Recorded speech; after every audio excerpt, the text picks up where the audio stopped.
おはよう、おはようございます、皆さん。6時半です。私は日本で5日間滞在します。ここゲートホテルに泊まりました。私の後ろに東京スカイツリーがあります。スカイツリーは世界でとても高いタワーですね。日本はとても気に入りました。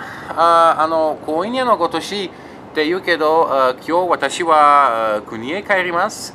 日本はとても美しいです。日本語はとても美しい語源ですね。難しいですもん。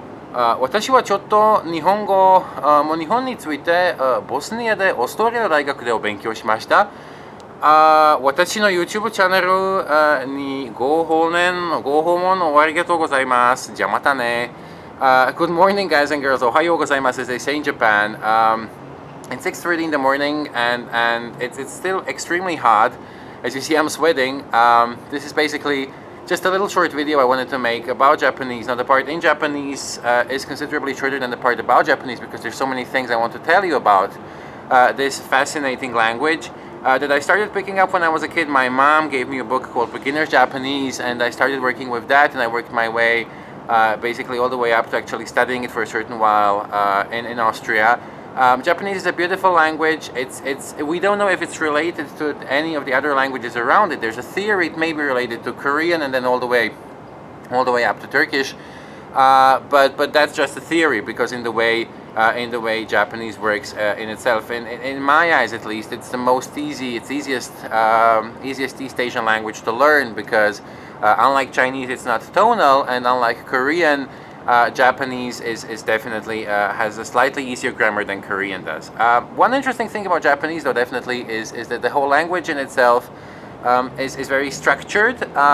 You heard me using a lot of the words that end with mas, kairimas, shimas, des, and so on. Those are typically polite Japanese verbal forms. Even the word for I depends on who you would be speaking to. If you are speaking to a general audience like me now, watashi is perfectly fine. If you are speaking to somebody who's seriously higher in social rank than you are, then you would say watakushi. If you're speaking to somebody who is, again, socially lower rank, you would say boku or ore, as they say in Osaka, for example. So there's many examples of how Japanese works on different layers. It's also very interesting because part of the reason why most people are put off from learning Japanese is the script.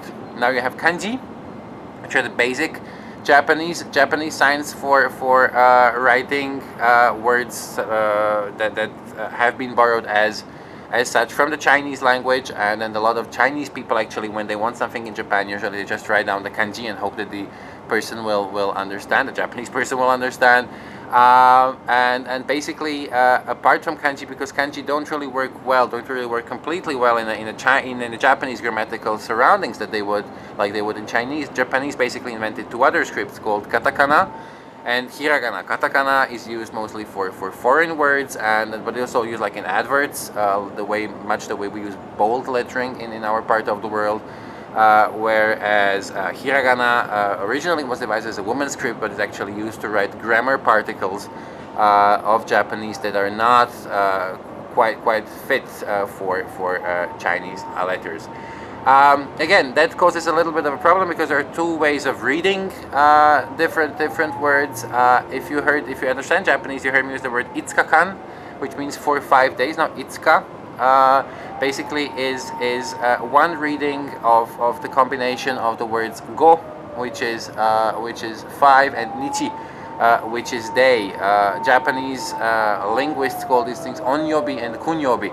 The domestic or Japanese native reading and the foreign or Chinese reading. So a lot of the words have actually been even lexicologically influenced by the Chinese language. I hope you can hear me. It's extremely loud and I'm a bit tired. It's been a short night.